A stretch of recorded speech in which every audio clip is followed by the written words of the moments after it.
I'm morbidly curious. How much zeolite do you take every day? I bet you've gone through a cleanse, but how much zeolite do you take on a regular basis? Personally, Yeah. Anywhere from 10 to 15 grams a day. That's just average for you.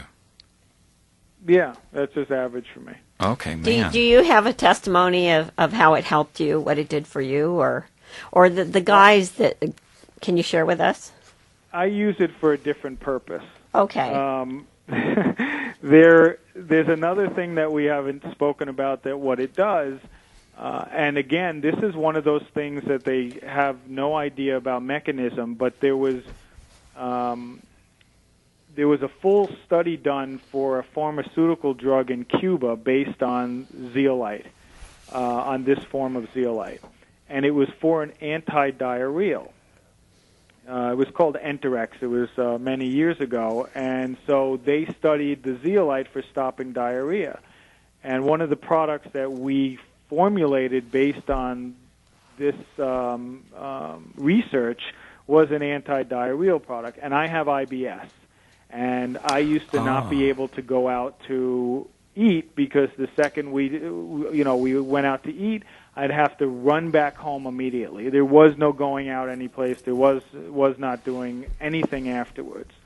So now I take it at the end of each meal, and I can go about my business and do anything after I go out to eat. So it's really changed my life, as well as many, many, many other people who have contacted us to thank us. I mean, we get some seriously religious emails about, God sent us to them because, they were at wit's end because of, how horrible that existence is when people won't even leave their house because they're having accidents and things. So that's a big another deal. aspect of what zeolite does. It's an amazing thing. But that's what I use it for, is the IBS. The side effect of that is I happen to be detoxifying and balancing my pH at the same time. Yeah, it's probably helping your gut to have a better flora. And I mean, it's definitely pulling out any toxins in my gut. It pulls out the excess water from your digestive tract. I mean, those are the mechanisms that I've been able to figure out. But specifically, scientifically, beyond that, no one's been able to explain why it works to stop diarrhea. Now, tell me something. Radiation, would it help with that as well? Exposure.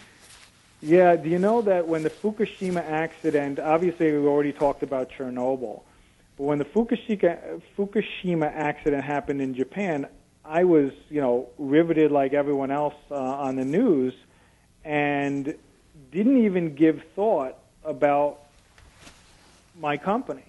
I was so interested in the disaster and in wanting people to get help over there and everything. All of a sudden we saw this influx of business, and I realized, oh yeah, this is what I based my whole company on, and we really need to get involved because zeolite is the answer. And a lot of the people on the west coast of the United States really started to take a lot of zeolite because that's where the radiation based on the weather patterns was being drawn to in the United States.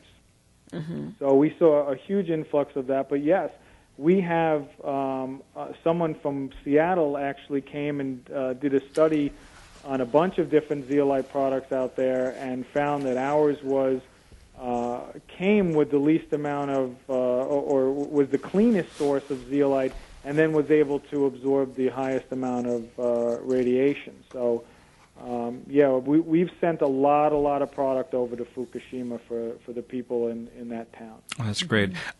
Question, I actually treat my patients with iodine. Will I have to space that out from the time I have some of my patients on zeolites?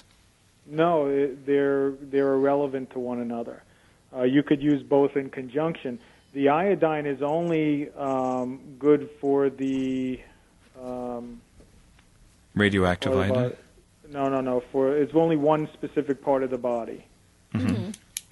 I can't remember this. I can't remember which it is, but it's only specific to one part of the body, and the zeolite can be used for the whole rest of the body, and so they can be used in conjunction. Okay. Another question in regards to detoxification. There seems to be some sequestering of heavy metals, particularly in fatty tissues, but heavy metals and other toxins like pesticides in our fatty tissues. And one of our biggest fatty tissues is our brain. Do the zeolites seem to move stuff out of our brains too? Well, I mean, again, you talked about the response that people were getting with autistic children. Right. And a lot of people believe that has to do with the heavy metals and toxins in the brain. Again, that's a theory, so I'm not saying that that's what it is, but zeolite does get into the bloodstream when it's micronized to a very fine particle size. And this is a little bit of science that I'll give you that people now who are listening will become zeolite experts, because not many people understand this. But there's a difference between what mines will do called milling at the mine and something called micronization, which is the particle size. And this is the easiest way to explain it. I love to do these type of things. Obviously, you heard with the pool before, but yeah. If you took an orange and pounded it with your fist, that's milling. That's getting things to a small size by pounding it. Mm-hmm. Micronization would be taking a knife and cutting the orange into slices. So the structure inside the orange remains intact, but it's made into a finer size because of the way it's sliced.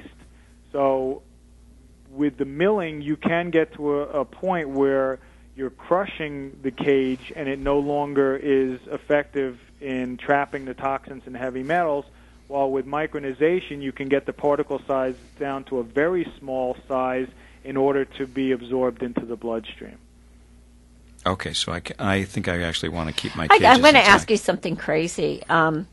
Would it help the body to release fat? You know, some people, it's not that they eat a lot. The body just isn't going to let go of the fat because they're so toxic. So they just get heavier and heavier. Well, like I said before, everybody displays toxins and heavy metals differently. Right. If the cause of them being heavy has to do with toxins and heavy metals, yeah, of course it's going to hurt. Of course it's going to help. Just like the if it's a bad skin issue, we have people that say to us, the zeolite's awesome. My skin is cleared up completely. Because that's the thing. And that's because their skin condition was based on a cause of toxins and heavy metals. We have people that come to us with all different types of health issues telling us about how wonderful it works. And that's because it's dealing with an underlying issue that is not really recognized by most of the medical community, is that these toxins and heavy metals are the cause of many underlying health problems, which is amazing to me when the CDC is relating that. But the medical community is not. So it's a bit crazy. Yeah, because what you've got some of the testimonies I've heard from people, that it's helped with their arthritis. So it's helping sciatica. So it helps with the whole, they just feel better, their kidneys, they don't have kidney pain anymore. So I hope it works for many different things for different people. Right, and people are talking about more energy and sleeping better at night, and all of those things are based on the body, not only the toxins and heavy metals and getting rid of that, but like I said before, the pH and the body functioning the way it was meant to function, because the pH is in balance as well as the toxins and heavy metals being taken out. So that's why it works so well for a lot of people, for a lot of different issues. Have you had anyone ever call that had Alzheimer's or wives or husband and share with what it's done for them, or? You guys are trying to get me in trouble. I'm not going to get you in trouble. Forget it. I won't ask you that. We'll just ask you other questions. Let's see. Other question. Another question is, I can only think of Alzheimer's right now. Yeah, that's right. Okay. Evidently, some people use it on their pets even. Oh, yeah, absolutely. Most of the initial studies that were done on zeolite were done on animals. Okay. There was, what I can talk about was, there was a study done with guys from Berkeley University years ago on dogs that had to do with cancer. And they had the dogs with all different types of cancer and used the zeolite in that study, and the dogs had all sorts of great response to that. Were they using it topically or internally or both? Both. Okay. Both. So you there can't. was skin cancers, and then there was, they had breast cancer, all different types of cancers in that study to see how it would react to those different cancers. And this is a study that's actually published in the U.S. National Library of Medicine. And so these things can be found, these animal studies. That's cool. Anything else besides cancers for animals? Warts on animals. I guess dogs really? have warts. I didn't hear that. I'm reading here. Yeah, we're looking at a zeolite book now, so we're asking you if you actually remember some of the things in the book. Well, the warts thing has to do with the fungal response. Okay, that's pretty cool. So I believe that's where that's coming from. But even there's the author, I believe, the book you're reading, is that from Dr. Piper? Yep, sure is. Yeah, Dr. Piper actually had a fungal issue from Vietnam on his toe that didn't go away since Vietnam, and then he started taking the zeolite and saw a huge response with that fungal issue on his toe, and that was really the beginning of him wanting to get involved and learn more about it. And he came to us and said, "Look, I want to write a book about zeolite. I know you guys pioneered it, so I want to get as much information as I can from you to help me write the book." So. That was one of the stories. Another one that I think is very important that you should know, and most of the people out there should know, is, and Dr. Piper will never talk about this or very rarely in public, but I happen to be very friendly with him, so I'll go and tell it on the radio. Okay. Yeah, this is just us now. This cutting. Yeah. He was in Vietnam and was exposed to Agent Orange. Mm-hmm. And what happened was most of his platoon, he recently found out, were dying of or had died of cancer from exposure to Agent Orange. And he has been taking zeolite for, 10 years now at least, probably longer than that actually. But for a long time he's been taking zeolite. And so because of this concern of his whole platoon, they had him go to the VA hospital to have him tested.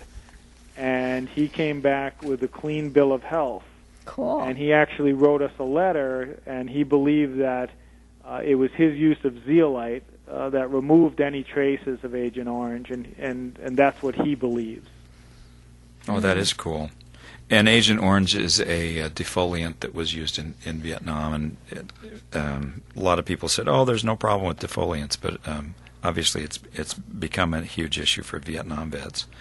And you also said it takes out pesticides, which is a really sweet thing. There's a study out of Salinas indicating that there's a direct correlation with the amount of organophosphate pesticides in pregnant women and their subsequent infants having essentially autism-like symptoms. So I like the idea that it can actually pull out pesticides. And DDT you had mentioned, and DDT is one of those things that they stopped manufacturing in the 1980s in the LA basin, and they're still finding about 50% of the DDT that was there when they were still manufacturing it. So it seems to be... Absolutely. It's showing up in our water supply all over the place. Yeah. I'm real curious, if anyone's listening, if you've ever used zeolites, give us a call here. The number is 831-373-1234, or have questions. I'm just have a question because it helps with arsenic, and I know that some of the areas here we do have arsenic, and I've seen folks that have lost hair even from the exposure. I don't know if anyone has ever called and said, "Gee, Manise, I was losing my hair, had arsenic, my hair's growing back," or will it grow back? And just a question. So if anybody out there has ever had that, I'd love to hear from you. Anyway.